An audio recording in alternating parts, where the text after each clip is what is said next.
नमस्कार। अपना उत्तराखंड के इस वक्त के बुलेटिन के साथ हाजिर हूं मैं अनुपम। प्रदेश की हर छोटी बड़ी खबरों को लेकर उत्तराखंड में भारी बारिश की चेतावनी है। मौसम विभाग ने 6 जिलों के लिए येलो अलर्ट जारी किया है। देहरादून, उत्तरकाशी, चमोली, रुद्रप्रयाग के साथ नैनीताल, पिथौरागढ़ में बारिश का अलर्ट जारी हुआ है। पहाड़ में भारी बारिश की वजह से कई जगह तबाही हुई है और ऐसे में एक बार फिर से तेज बारिश का अलर्ट जारी हुआ है। ऐसे में साफ है कि पहाड़ में कुदरत की मार से फिलहाल राहत मिलने के आसार कम ही हैं। वहीं बारिश के चलते प्रदेश में 200 सड़कें बंद हैं, जिसकी वजह से लोगों को आवाजाही में भारी दिक्कत हो रही है।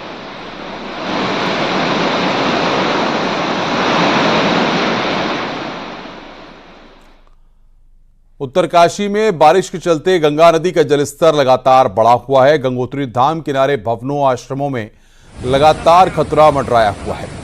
एक कुटिया नदी के तेज बहाव में समा गई है। नदी का जलस्तर बढ़ने से नदी किनारे भवनों पर लगातार खतरा बना हुआ है। वहीं दुकानों के अंदर नदी का पानी घुस गया और दुकान में रखा सामान नदी में बह गया। पुरोहितों ने प्रशासन से सुरक्षा दीवार बनाने की मांग की है। वहीं गंगोत्री में घाटों के पास पुलिस और एसडीआरएफ की तैनाती की गई है। गंगा नदी पूरे उफान पर है। वहीं शनिवार को भी करीब 10 लोगों को एसडीआरएफ की टीम ने बचाया था। उनका सकुशल रेस्क्यू किया गया था। विभाग के बंगली के पास से ड्राइवर होके पूरे वीआईपी घाट से होते हुए भागीरथ शिला पे पहुंच रही है, जिसे बड़ा चिंता का विषय है। लास्ट ईयर जो सुरक्षा वाल लगाई गई थी पल्ली पार के लिए, उससे काफ़ी सुरक्षा हो रही है, पर जिन्होंने भी यहाँ पे काम किया है, सारा जो मलमा है वो सही ढंग से उसको निकाला नहीं गया है। तो जो हमारे संबंधित विभाग हैं, चाहे पीडब्ल्यूडी हो, चाहे सिंचाई विभाग हो, चाहे जल संस्थान हो, चाहे हमारा बिजली का विभाग हो, सभी विभागों को और जो हमारी एसडीआरएफ की टीम, एनडीआरएफ की टीम, उनको बाकायदा जो है कंट्रोल रूम बनाया गया है। बाकायदा हर सेक्टर पे निगरानी रखने के लिए जो हमारे राजस्व विभाग की टीम है, उनको सबको अलर्ट मोड में कहाँ पे क्या हो रहा है लगातार मॉनिटरिंग कर रहे हैं। और कोटद्वार में भारी बरसात के बाद उफान पर आई सुखरो नदी से ध्रुवपुर इलाके में भूमि कटाव का खतरा बना हुआ है। स्थानीय लोगों ने प्रशासन के खिलाफ अपनी नाराजगी दिखाते हुए सुरक्षा की मांग की है। नदी से हो रहे कटाव से बड़ी आबादी पर खतरा मंडरा रहा है। ऐसे में उन इलाकों में सुरक्षा दीवार बनाने की मांग कर रहे ग्रामीणों ने अपनी दिक्कतें भी बताई। नदी से हर साल भूमि कटाव हो रहा है, जिससे पिछली बरसात में कई एकड़ भूमि नदी में समा गई थी। इस साल बरसात को लेकर लोगों में डर बना हुआ है। पूरे हमारे ध्रुवपुरी नहीं, पूरे मतलब कम से कम 8-10 गांव को खतरा है उस नदी से। तो आज तक मतलब हमारी ये, हम सरकार को वोट देते हैं इसलिए नहीं कि मतलब ये हमारे लिए कोई काम न करे। हर जगह विकास हुआ है, लेकिन हमारे कोटद्वार ध्रुवपुर में कुछ भी विकास नहीं हुआ है। मतलब 1.5 फुट की दीवार है, किसको बोलेंगे? कोई कर्मचारी नहीं है, कुछ नहीं है, अपने खाने के लगे लोगों को, ताकि कुछ नहीं है। अबे हम तो पुराने लोग हैं, हमारे लिए खतरा है। गरीब आदमी हम कहाँ जाएंगे? मेरे बच्चे, हमारा कोई नहीं है बेटा। मेरा तेज बारिश के चलते प्रदेश में नदी गदेरे उफान पर हैं। विकासनगर में भी तेज बारिश के चलते लोगों की मुसीबतें बढ़ गई हैं। विकासनगर में भी जगह जगह आफत की बारिश से खौफनाक तस्वीरें सामने आई हैं। एक तस्वीर सभावाला के पास बने रपटे की है, जहां रपटे को पार करते वक्त बाइक सवार युवक बाइक समेत बह गया। युवक ने बड़ी मुश्किल से अपनी जान बचाई है। वहीं दूसरी तस्वीर स्वारना नदी की है, जहां पर नदी में फंसे इस डंपर के ड्राइवर ने शीशा तोड़कर अपनी जान बचाई। दोनों ही तस्वीरें विकासनगर क्षेत्र की हैं, जहां बारिश ने आफत बनकर लोगों की मुश्किलों को बढ़ा दिया है।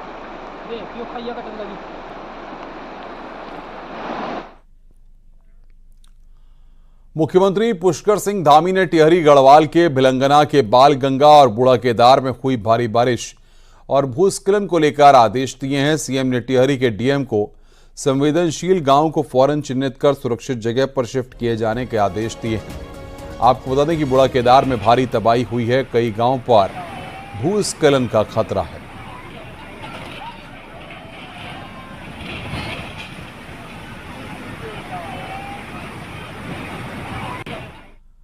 गढ़वाल मंडल में बारिश से जनजीवन अस्त व्यस्त हो गया है। गढ़वाल मंडल में भारी बारिश को देखते हुए एसडीआरएफ की 40 टीमों को तैनात किया गया है।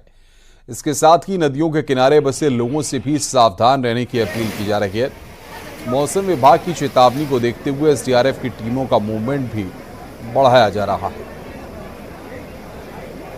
पूरे प्रदेश में 40 जगहों पर एसडीआरएफ के 400 जवान तैनात किए गए हैं और जगहों पर जहां भारी वर्षा हो रही है, तो जैसे गंगा का जलस्तर बढ़ गया है, कुछ क्षेत्रों में जहां घाट के आसपास के लोग रहते हैं उनको सचेत रहने के लिए, अलर्ट रहने के लिए भी बताया गया है।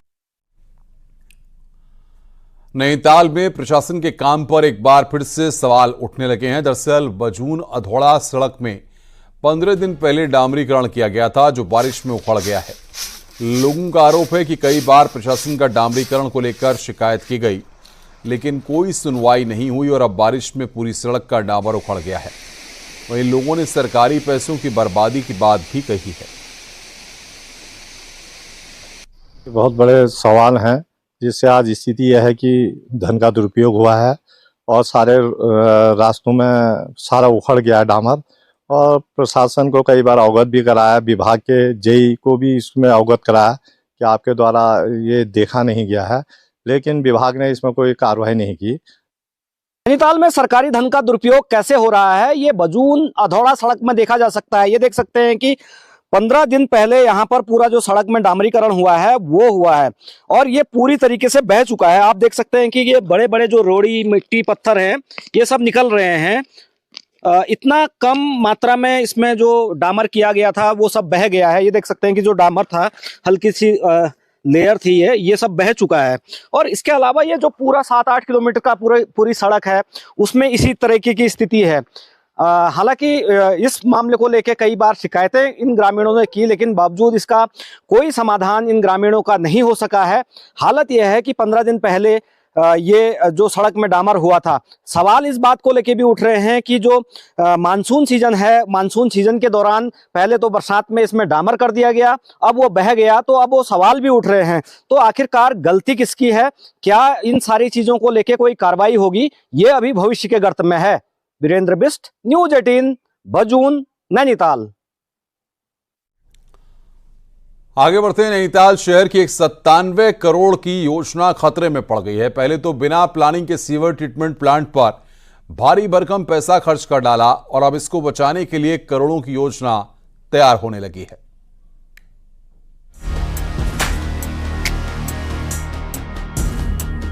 नैनीताल के रूसी गांव का ये सीवर ट्रीटमेंट प्लांट खतरे की जद में आ गया है। नैनीताल के लिए महत्वपूर्ण इस प्लांट के नीचे लगातार भू कटाव हो रहा है, तो इससे सीवर ट्रीटमेंट प्लांट के साथ भवन भी भू कटाव की जद में आ गए हैं। बारिश के दौरान पिछले 2 सालों से लगातार मिट्टी के कटाव होने से शौलिया के साथ अन्य गांवों पर भी खतरा इससे बन गया है, तो करोड़ों खर्च करने के बाद इसको बचाने की चुनौती भी बन रही है। हमको जैसे इतना पैसा इसमें करोड़ों रुपया खर्च कर दिया है, लेकिन अब इसमें जैसे कह रहे सुनने में आ रहा है कि पटवा डांगर इसको शिफ्ट करा जा रहा है, तो इतना पैसा लगने के बाद कल के दिन हमारे गांव में भी काफ़ी खतरा हो गया। शासन प्रशासन को इसमें जागना पड़ेगा। इसका अगर रोकथाम नहीं करी जाए तो कल के दिन निकट भविष्य में एक गांव के लिए भी खतरा बन सकता है। जो वहाँ रूसी के नीचे का क्षेत्र डेंजर है, जो मलवा जो रोडों का कटा है वही पड़ा है, उसमें वो बहते हुए नीचे को जा रहा है। लेकिन विभाग को कई बार क्षेत्र के लोगों ने, चाहे वो शौलिया के ग्रामीण हैं, वह कई लोग उन्हें अवगत करा दिया है, लेकिन विभाग अभी भी कुछ उस पर कोई विचार नहीं कर रहा है। एनजीटी के आदेश पर नैनीताल में सीवर ट्रीटमेंट प्लांट पर काम शुरू हुआ, लेकिन रूसी गांव में दलदली जमीन पर इसका निर्माण शुरू कर दिया गया। पिछले साल भू कटाव शुरू हुआ, तो इस साल प्लांट का ज्यादातर हिस्सा इसकी जद में आ गया है। हालांकि प्रशासन अब इसको बचाने के लिए 3 करोड़ 85 लाख में सड़क के ड्रेनेज पर काम के साथ इसको बचाने में जुटा है, तो वहीं 40 करोड़ से पटवा डांगर में सीवर ट्रीटमेंट प्लांट को नए स्तर से तैयार करने की योजना भी बना रहा है। उसके लिए वैकल्पिक भूमि भी ढूंढी जा रही थी, जिस पर अभी निर्णय होना बाकी है। साथ में उस एरिया का ट्रीटमेंट का वर्क, और जो रूसी बाईपास रोड है उसमें ज़्यादा समस्या लैंडस्लाइड की ड्रेनेज की वजह से आती है, तो उस पूरे रोड का ड्रेनेज प्लान भी तैयार कराए जाने पर विभाग काम कर रहा है, जिसकी डीपीआर तैयार कर ली गई है। नैनीताल का सीवर बिना ट्रीटमेंट के रूसी गांव के पास से अन्य गांव की तरफ छोड़ा जा रहा है। ऐसे में अगर ये प्लांट तैयार नहीं होता तो एनजीटी के निर्देशों का पालन नहीं हो पाएगा, जिससे होटलों पर बंदी की तलवार भी लटक सकती है। न्यूज 18 के लिए नैनीताल से वीरेंद्र बिष्ट की रिपोर्ट। पहाड़ की जिंदगी कितनी चुनौती से भरी हुई है, इसकी एक बानगी सल्ट के डहला गांव में देखने को मिली है। कहने को तो ये गांव ब्लॉक से महज 4 किलोमीटर दूर है, लेकिन यहां पर अगर कोई बीमार पड़ जाए तो उसे आज भी चारपाई में रखकर लोगों द्वारा मुख्य सड़क तक लाया जाता है, क्योंकि इस गांव में आज तक रोड नहीं पहुंची है। ऐसे में इन्हें ग्रामीण किस तरह से अस्पताल तक लाते हैं, ये आप खुद देख सकते हैं।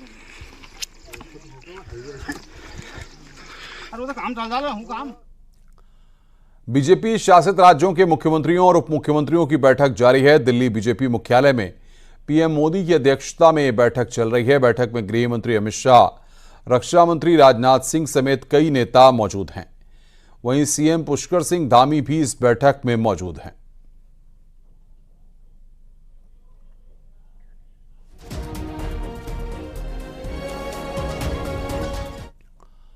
उत्तराखंड में मंत्रिमंडल विस्तार जल्द होगा, ये बातें कई समय से चल रही हैं, लेकिन ये इंतजार अब अगले 2 महीने में खत्म हो सकता है। ऐसा हम क्यों कह रहे हैं, आइए इस रिपोर्ट के जरिए देखते हैं।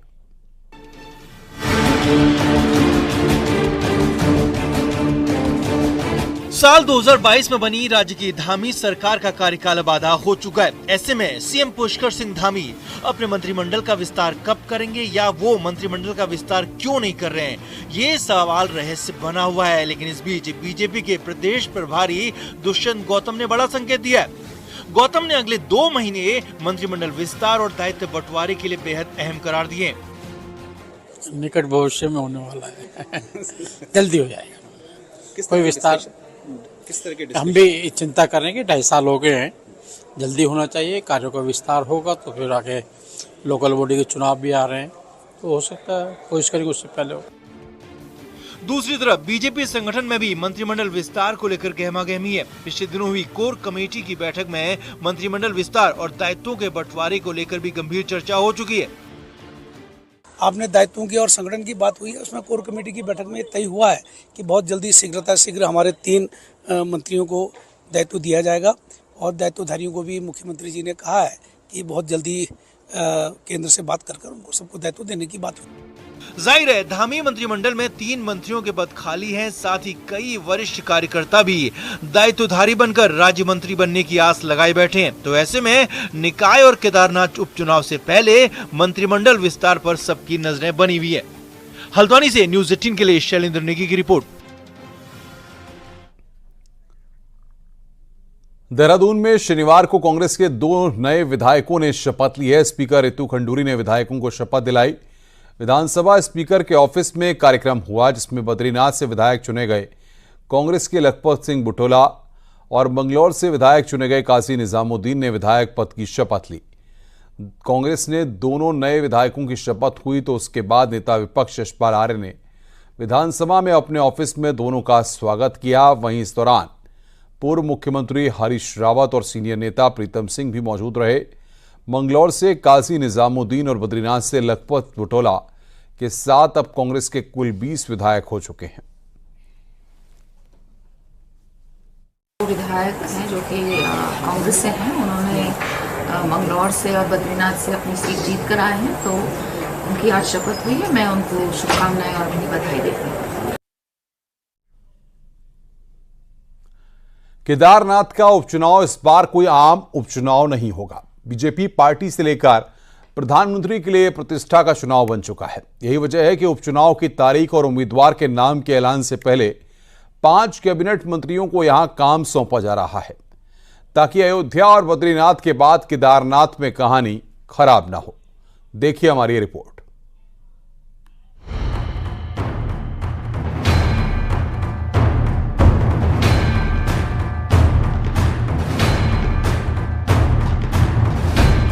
दस जुलाई को केदारनाथ के विधायक शैला रानी रावत का निधन हुआ और अभी 20 दिन भी पूरे नहीं हुए हैं, पर केदारनाथ का उपचुनाव इस बार बीजेपी के राष्ट्रीय चुनाव जैसा बन चुका है। केदारनाथ में बीजेपी किसी भी सूरत में जीत चाहती है, ताकि अयोध्या और बद्रीनाथ की हार में केदारनाथ का नाम ना जुड़े। बीजेपी कितनी टेंशन में है, ये इस बात से समझा जा सकता है कि एक उपचुनाव में 5 कैबिनेट मंत्रियों की ड्यूटी लगाई जा रही है। आमतौर पर एक विधानसभा में एक मंत्री को काम सौंपा जाता है, लेकिन इस बार केदारनाथ के 5 मंडलों में 5 मंत्री काम करेंगे। रुद्रप्रयाग के प्रभारी मंत्री सौरभ बहुगुणा के साथ बाकी 4 मंत्री कौन होंगे, इसकी घोषणा जल्द की जाएगी। दिल्ली में एक दिन पहले मुख्यमंत्री, प्रदेश अध्यक्ष, प्रदेश प्रभारी, संगठन मंत्री की मीटिंग हुई और मुद्दा केदारनाथ उपचुनाव का ही रहा। बीजेपी का दावा है कि केदारनाथ की तुलना अयोध्या और बद्रीनाथ से नहीं करनी चाहिए। विधानसभा 5 मंडल हैं, 5 मंडलों को हमने प्रदेश सरकार के मंत्रियों को हम काम सौंप रहे हैं, प्रत्येक मंडल के प्रभारी के नाते काम करेंगे। इसके साथ साथ वहां पर हमारे रुद्रप्रयाग के विधायक भरत चौधरी जी, उनको इस काम पर हम जोड़ने वाले हैं। अयोध्या भी बीजेपी का विधायक है और बद्रीनाथ में पहले से कांग्रेस का विधायक था। कोई नया चमत्कार कांग्रेस के लोगों ने नहीं किया है। अपनी सीट बचाती है, ठीक है, हम उस सीट को जीतने के लिए हमने पूरा प्रयास किया। बीजेपी को केदारनाथ जीतना है तो उम्मीदवार मजबूत उतारना होगा, तो पूर्व विधायक शैला रानी के परिवार को भी साधना होगा। इसीलिए उम्मीदवार को लेकर भी बीजेपी कोई समझौता करने की पोजीशन में नहीं है। सहानुभूति का प्रश्न है तो सहानुभूति निश्चित रूप से कार्यकर्ता जो चला जाता है तो कार्यकर्ता में उसका एक सहानुभूति पक्ष रहता है। और शैला जी आज जहां भी होंगी उनके मन में होगा कमल का फूल केदारनाथ में खिलना चाहिए और मैं विश्वासपूर्वक कह सकता हूँ केदारनाथ से भाजपा जीतेगी। केदारनाथ बीजेपी की सीट रही है, लेकिन अयोध्या और बद्रीनाथ जीतने के बाद कांग्रेस का कॉन्फिडेंस बढ़ा हुआ है, तो केदारनाथ जीतने के दावे के पीछे ठोस वजह भी है। 2017 में गढ़वाल लोकसभा में अकेले केदारनाथ सीट से कांग्रेस का विधायक रहा, तो 2022 में अकेले बद्रीनाथ सीट से कांग्रेस का विधायक रहा और उपचुनाव भी कांग्रेस ही जीती। बीजेपी का दावा है कि केदारनाथ में 5 मंत्रियों के साथ प्रधानमंत्री का नाम भी काम आएगा, तो कांग्रेस ने मंगलौर बद्रीनाथ के बाद केदारनाथ में भी जीत का दावा कर दिया। और केदारनाथ चूँकि हमारी सीट है, वहाँ हमारे विधायक का जो है बीमारी के कारण अकस्मात उनका निधन हो गया। मैं फिर कह रहा हूँ कि हम रिकॉर्ड मतों से वहाँ जीतेंगे और संगठन का जो भी आदेश होगा उसका पालन किया जाए। मंगलौर में भी हार मिली और जिस तरह बद्रीनाथ में एक युवा नौजवान को जनादेश मिला है, तो मेरा मानना है कि बद्रीनाथ और मंगलौर के बाद हम इन पर भारी पड़ेंगे, 21 पड़ेंगे हम।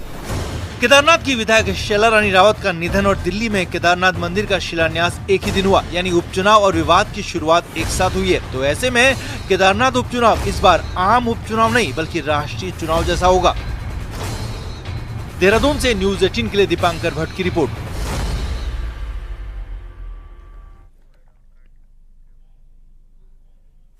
आगे बढ़ते हैं। क्या उत्तराखंड नकली दवाइयों का हब बनता जा रहा है? ये सवाल इसलिए क्योंकि पिछले 36 महीने में 35 नकली दवा फैक्ट्री यहां पर पकड़ी गई हैं और औसत हर महीने एक नकली दवा फैक्ट्री का पर्दाफाश हो रहा है। दवाओं की ऑनलाइन डिलीवरी ने नक्कालों के धंधे को बड़ी रफ्तार दे दी है।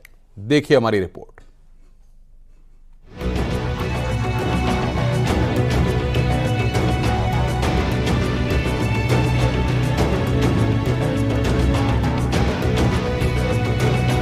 उत्तराखंड के हरिद्वार, कोटद्वार और सिलाकुई में कई फार्मा कंपनियां हैं जो कि देश विदेश को दवा सप्लाई करती हैं। अब इनकी यार्ड में नकली दवा के धंधेबाजों ने इन्हीं इलाकों में अपने अड्डे बना लिए हैं। कुछ समय पहले तेलंगाना में उत्तराखंड मेड नकली दवा पकड़े जाने के बाद मामले ने तूल पकड़ लिया और छापेमारी तक हुई। ये नकली दवा कंपनियां antibiotic, vitamin, BP, pain killer और यहां तक कि कैंसर की भी नकली दवाएं बना रही हैं और धड़ल्ले से बेच भी रही हैं। हालांकि ड्रग विभाग वक्त वक्त पर सैंपलिंग कर रहा है, लेकिन ये नाकाफी साबित हो रहा है। बिकॉज ये कंपनियां ही नहीं होती तो इनके बारे में ये तो एक तरह से फॉर्जरी है या एक तरह से फेक ड्रग्स हैं, फेक मैन्युफैक्चरर हैं। मेजर एंटीबायोटिक्स, बीपी और हायर एंटीबायोटिक्स, बीपी और पेन किलर्स और जनरल्स जो भी हैं ऑलमोस्ट सारे हमने कवर किए। दवाओं की ऑनलाइन खरीद के बाद नक्कालों का धंधा ज्यादा फल फूल रहा है। ऑनलाइन के नाम पर अक्सर नकली दवाएं डिलीवर हो रही हैं। ड्रग विभाग ने हरिद्वार, देहरादून, कोटद्वार और उधम सिंह नगर के कई इलाकों में नकली दवाओं की फैक्ट्रियों पर छापेमारी की। अब तक 36 ऐसी फैक्ट्रियों पर कार्रवाई हो चुकी है जहां से करोड़ों की नकली दवाएं बरामद की गई हैं। Over the period of 3 years हम लोगों ने करीब 35 से ज्यादा केस रजिस्टर किए हैं और आप अभी भी देखेंगे कि ऑलमोस्ट अब इस तरह के डिसीजन कि हम इनके बेल भी अपोज कर रहे हैं प्रॉपर, इनकी की बेल भी ना हो और 35 केसेस हम लोग इस तरह के रजिस्टर्ड किए हैं। ड्रग विभाग नकली दवा फैक्ट्रियों पर कार्रवाई का दावा कर रहा है, लेकिन ये भी सच है कि दवा के नाम पर जहर बना रहे इन नक्कालों को किसी न किसी लेवल पर मदद जरूर मिल रही है। इसलिए नकली दवा का धंधा दिन दोगुनी और रात चौगुनी रफ्तार से बढ़ रहा है, जिस पर लगाम लगाना बेहद जरूरी है। देहरादून से न्यूज 18 के लिए सत्येंद्र बर्थवाल की रिपोर्ट।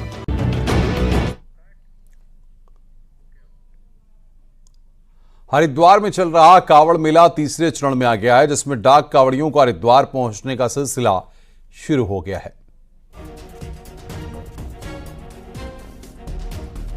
जो देहरादून या चंडीगढ़ से आने वाली जो गाड़ियां हैं या हिमाचल से, वो मोतीचूर के पास उनका बस स्टेशन बनाया गया है। इसी क्रम में जो दिल्ली, मेरठ इधर साइड से आने वाले जो व्हीकल्स हैं, उनको हम लोगों ने जो मेन रोडवे स्टेशन है वहाँ से हटा के उसको चेंज किया है और